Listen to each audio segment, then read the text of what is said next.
1절에 나오는 말씀은 우리가 쉽게 이해하고 공감할 수 있을 법한 이야기입니다. 우리 1절 한 번만 더 같이 읽어보겠습니다. 시작. 악인은 쫓아오는 자가 없어도 도망하나 의인은 사자같이 담대하니라. 우리나라 속담으로 말하면 이 1절의 앞부분은 도둑이 제발저린다라는 말로 표현할 수도 있을 것 같습니다. 우리에게 있어서는 굉장히 익숙한 개념이죠. 잘못한 것이 있는 사람은 두려움 속에 살고 쫓기는 삶을 살게 되는 것입니다.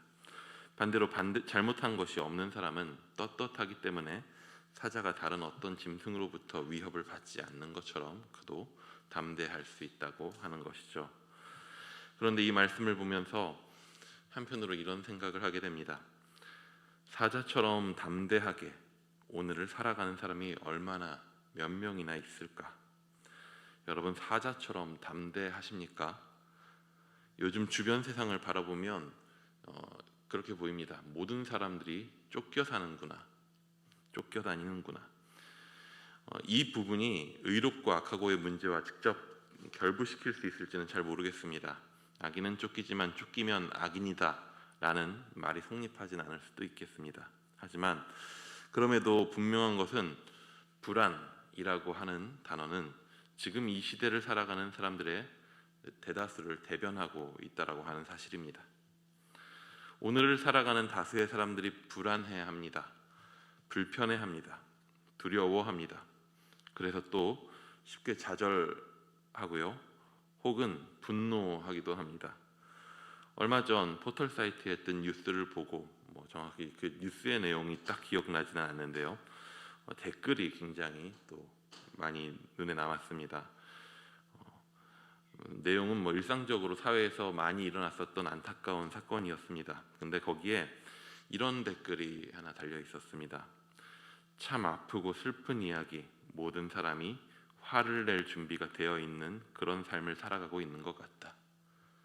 모든 사람이 누군가를 향해서 분노하고 있고 누군가를 향해서 언제든지 화를 분출할 수 있는 그런 것들을 준비하고 살아가고 있다는 거죠. 다들 분노합니다. 다들 쫓깁니다. 다들 슬픕니다. 왜 이렇게 다 원망할 누군가를 찾고 있을까요? 혹은 원망할 대상이 아닌, 꼭 내가 원망해야 될 그 주된 대상이 아닌 그 분노를 쌓아놓고 있다가 그 분노를 터뜨릴 만한 약한 자에게 그 분노의 희생자가 되기도 합니다. 우리는 쫓아오는 자가 있건 없건 쫓기는 삶으로 가득한 세상 속에 살아가고 있습니다. 오늘 본문은 그러한 쫓김의 자리에서 어떻게 우리가 사자같이 담대한 자리로 옮겨갈 수 있는지에 대한 지혜를 우리에게 좀 알려줍니다. 오늘 본문에는 특별하게 다루는 두 가지의 집단이 등장합니다. 하나는 권력을 가진 자들이고 하나는 부를 가진 자들입니다. 예전에도 제가 몇 번 이야기 말씀을 나눴었던 적이 있는데, 요즘 애들이 갖고 있는 꿈, 애들이 요즘에 무슨 꿈을 갖고 사는가, 너 꿈이 뭐냐라고 물어보면은 잘 모르겠습니다. 혹은 부끄럽게 건물주라고 대답합니다. 단순하게 생각하면은 건물주를 꿈으로 갖고 있는 이유가 일단은 자기들 생각엔 그렇습니다. 이 건물주가 되면 일을 안 할 거다. 일하긴 싫고, 그리고 건물주가 되면 돈을 많이 벌 것이다. 한마디로 일하기 싫고 돈은 충분히 벌고 싶으니까 라고 하는 그런 생각으로 그런 꿈을 갖는 것 같습니다. 하지만 사실 그렇게 보면 그 이유만 보면 되게 한없이 게으르고 한심해 보이죠. 근데 그 이유에 또 나름대로의 변이 있습니다. 왜 일하기 싫을까요? 물론 업무 스트레스 때문일 수도 있죠. 하지만 어제 새벽 설교에서도 나왔듯이 직장인의 가장 큰 스트레스는 업무 스트레스가 아니라 관계입니다. 상사 때문에, 동료 때문에, 아랫사람 때문에 생기는 모든 관계의 스트레스가 업무 스트레스보다 훨씬 더 크다고 합니다. 왜 건물주이고 싶을까요? 관계로 나에게 스트레스를 줄 사람이 없다고 생각하는 것입니다. 세상 관계 속에서 누군가가 나에게 고통을 주고 상처 주고 불편한 그 모든 것에서 자유롭고 싶은 것이죠. 그런데 한편으론 또 먹고는 살아야 하고, 할 수 있다면 많이 벌어서 잘 먹고 잘 살고 싶은 생각이 있으니까 그나마 그래도 제일 나아 보이는 게 누구랑 싸우지 않고 부딪히지 않고 내 뜻대로 나에게 누가 피해주지 않고 내가 부유할 수 있는 건물주가 가장 좋아 보였던 것 같습니다. 한마디로 권력과 부가 있는 자리인 것이죠. 힘으로 내가 누군가를 압박할 수 있는 자리, 가진 것으로 충분히 스스로 누릴 수 있는 자리. 잠언 28장은 이 두 집단을 향해서 메시지를 전달하고 있습니다. 권력을 가진 자들을 향한 교훈이 꽤 많이 있지만 몇 가지만 좀 보면서 지나가도록 하겠습니다. 당장 2절부터 1절에서 이어지는 2절부터 권력자들을 향한 메시지가 나오고 있습니다. 우리 2절도 한번 같이 읽어보도록 하겠습니다. 2절입니다. 시작. 나라는 죄가 있으면 주관자가 많아져도 명철과 지식 있는 사람으로 말미암아 장구하게 되느니라. 그냥 딱 읽으면 개역개정판에서 무슨 말인지 사실 이게 알아먹기 쉽지 않은 문장입니다.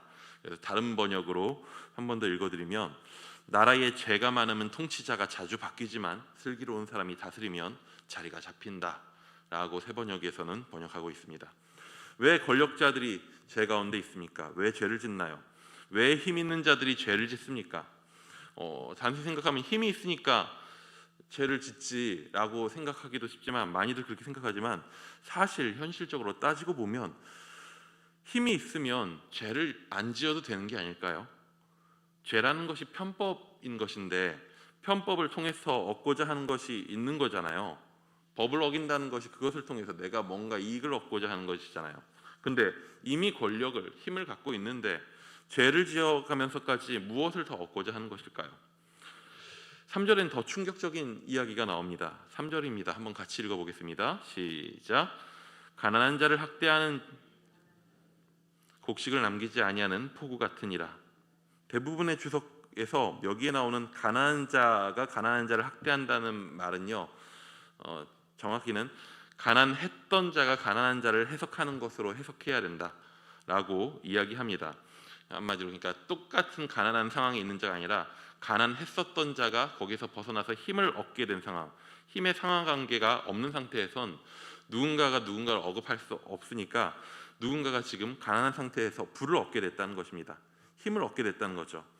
이게 호레비의 마음은 가부가 안다고, 가난했던 이가 누구보다도 가난한 이의 마음을 잘 알 수가 있겠죠.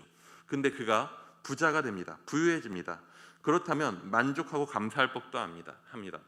가난한 자였었던 사람으로서 가난한 자의 마음을 알고 그를 도울 수 있을 것입니다. 근데 그가 부유해지고 만족하고 감사할 법도 한데, 놀랍게도 가난했던 그 이가 가난한 자를 학대합니다. 자기도 가난했으면서 좀 힘을 가지니까 지금 가난한 자를 학대한다고 합니다. 가난한 자들의 것을 빼앗습니다. 힘을 얻었으면, 좀 부유해졌으면 안 그래도 되는 것이잖아요. 근데 악을 행합니다. 부족하다 느낍니다. 부유해졌지만 한마디로 여전히 그도 쫓기는 삶을 사는 것은 나아지지 않는 것 같습니다. 이래서 제가 애들이 원하는 건물주가 되고 싶다는 것을 위해서 기도를 해줄 수가 없습니다. 건물주가 돼서 힘과 부를 가진다 한들 걔들이 안 쫓길 리가 없거든요. 힘을 가지면, 부를 가지면 평화로울 줄 아는 환상을, 그 환상을 지지해 줄 수가 없습니다. 어떤 사람이 우울증에 걸렸습니다. 매일 죽고 싶다고 합니다. 그 이유가 뭐냐면 집값이 떨어졌다는 것입니다. 요즘은 떨어지지도 않는데요. 10억 정도에 산 아파트가 30억으로 올랐다고 합니다. 근데 어떠한 이유로 인해서 30억으로 올랐던 아파트가 20억으로 떨어졌다고 합니다. 이 수치는 정확한 수치는 아닌데 실제로 있었던 일입니다. 비슷한 경우가. 한마디로 이 사람은 얼마를 벌었죠? 10억을 벌었습니다. 근데 10억을 잃었다고 생각하는 것입니다. 죽고 싶다고 합니다. 근데 실제로 그런 경험을 하면 그만큼 고통스럽다고 합니다. 사람은 그런 존재인 듯합니다. 가져도 만족할 줄 모르고 있어도 뺏길까 항상 두려워합니다. 지금 가진 것들에 만족하기보다는 없는 것에 집착합니다. 그래서 힘을 가진 후에는 그 힘을 이용해서 없는 자들에게 휘두릅니다. 아까 말씀드렸던 그 댓글에 댓글에 달리는 댓글이죠. 대댓글이 달렸습니다. 모든 사람이 화를 낼 준비가 되어 있는 그런 삶을 살아가고 있는 것 같다라는 댓글에 이렇게 대댓글이 달립니다. 화낼 상대를 비겁하게 찾은 거죠.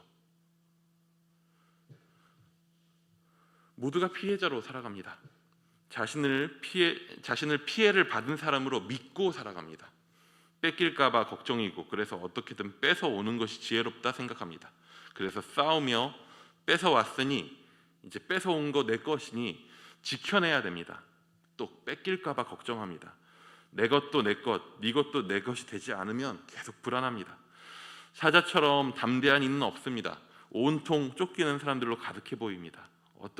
그러면 어떻게 그 반대편에 설 수 있을까요?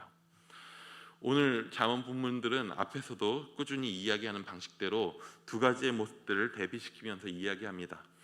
어떤 이는 쫓기는 반면 어떤 이는 담대하고, 어떤 이는 지혜롭지 못한 반면 어떤 이는 이렇게 해서 지혜롭다라는 식으로 반대되는 모습들을 계속적으로 보여줍니다. 그렇다면 반대되는 모습들에 나오는 모습들은 어떤 모습들입니까?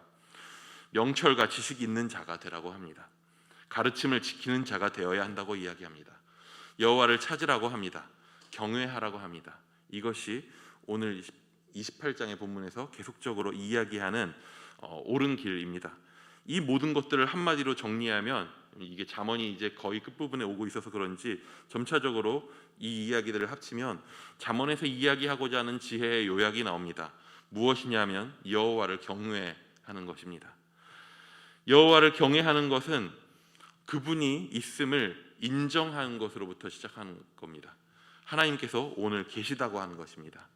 그리고 그 계신 하나님이 어떤 분이냐, 이 세상 모든 것을 창조하셨다라는 것을 인정하는 것입니다. 그것은 또 무엇을 이야기하는가? 세상의 모든 것, 우리 눈에 보이는 세상의 그 모든 것이 누구의 것인가요? 모르시는군요. 예, 하나님입니다. 이 세상의 모든 것이, 모든 것의 주인이 하나님이라고 인정하는 것입니다. 내 것이 아니라 하나님의 것입니다.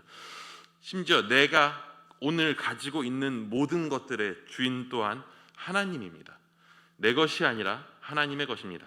그렇다면 우리에게 주어진 것은 내가 소유한 것이 아니라 맡겨진 거죠. 내 것이 아니라 맡겨주신 거죠. 우리에게 주어진 힘은 하나님께서 나에게 맡겨주신 것입니다.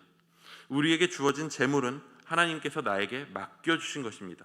심지어 오늘 우리에게 주어진 나의 호흡과 나의 생명까지도 하나님이 다 나에게 맡겨주신 것입니다. 내 지금의 한 호흡과 한 생명도 단 하나도 내 노력으로 얻은 것은 없습니다.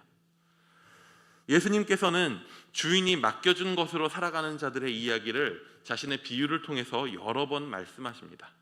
그런 자들, 주인이 맡겨준 것으로 살아가는 자들을 신약에서 뭐라고 부르죠? 청지기라고 부릅니다. 청지기의 생명을 책임지는 것은 청지기가 아니라 주인입니다. 그는 주인의 종으로서 주인이 주시는 것으로 먹고 삽니다. 그리고 주인이 그에게 무언가를 맡겼을 때에는 목적이 있는 것입니다. 청지기에게 권력을 주어서 그가 다른 종들을 지휘할 수 있는 힘을 준다면 그 청지기는 그 힘으로 무엇을 해야 하나요? 종들을 잘 돌보고 그들이 잘 일할 수 있도록 도와야 합니다. 그 힘을 가지고 종들을 때리고 먹고 마시면 어떻게 된다고 하나요? 주인이 올 때에 그를 내칠 거라고 합니다. 주인이 청지기에게 돈을 준다면 그 돈으로 청지기는 무엇을 해야 합니까? 신약 성경에 나오는 거죠. 무엇을 해야 되죠? 장사를 해야 됩니다. 주인이 원하는 무언가를 위해서 자신에게 주어진 것을 투자하고 주어진 것으로 최선을 다해서 오늘 살아가야 합니다. 오늘 본문에는 이러한 삶을 나타내는 단어가 두 번 나오는데 그것이 바로 성실이죠. 성실한 삶이죠.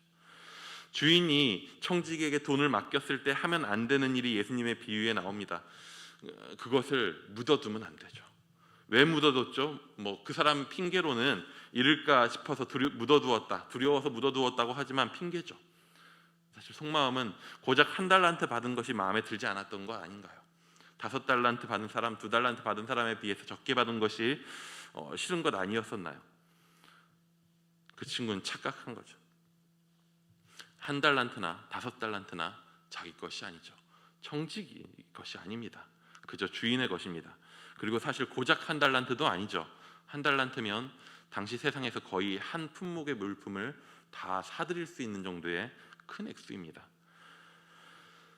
우리는요, 오늘 우리가 가진 것이 무엇인가에 집착하며 살아가야 할 사람들이 아닙니다. 우리는 우리에게 맡겨주신 하나님을 보고 살아야 하는 사람들입니다. 우리의 주인이 계심을 인정하며 살아가야 하는 사람들입니다. 내 것이 아닌데 많든 적든 그것이 무슨 상관일까요? 우리의 생명도 주인의 것입니다.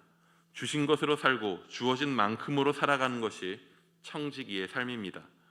우리는 우리에게 주어진 생명과 예수의 피값으로 주어진 새 생명을 가지고도 그것을 받았다라고 믿음에도 불구하고 우리가 가진 것이 없다고 분노하고 타인의 것을 탐내고 있지는 않은지 돌아보아야 합니다. 과거 제가 모교에 제가 청년기를 보냈었던 교회에 담임 목사님께서 설교했었던 내용 중에 사실 기억나는 것이 하나도 없는데요. 오래전이니까요.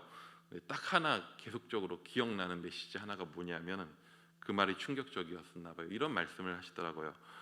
여러분 너무 이것저것 구하시지 말라고. 그분 이미 아들까지 내어주고 다 줬는데 뭘 그렇게 더 달라고 하냐고. 물론 아무것도 구하지 말란 말은 아니었습니다. 근데 그 말 한마디가 아직까지 좀 더 마음에 남고 울리는 것 같습니다. 그분이 충만하게 주시고 넘치게 주시고 받은 것이 넘치는데도 불구하고 단 하나도 우리는 보지 못한 채로 더 필요하다고 남이 가진 것을 보고 더 갖고 싶다고 그러면서 쫓기고 내 것을 만들려고 쫓기는 삶을 살고 있지는 않은지 잘 모르겠습니다. 우리가 내 생명의 주인인 양 살지 않기를 바랍니다. 내 가진 것의 주인이 나인 것처럼 살지 않기 원합니다. 내 것이 많아질수록 우리는 불안하고 두려울 뿐입니다. 청지기로서 우리가 살기 원합니다. 우리 삶에서 철저하게 하나님을 주인으로 인정하기 원합니다.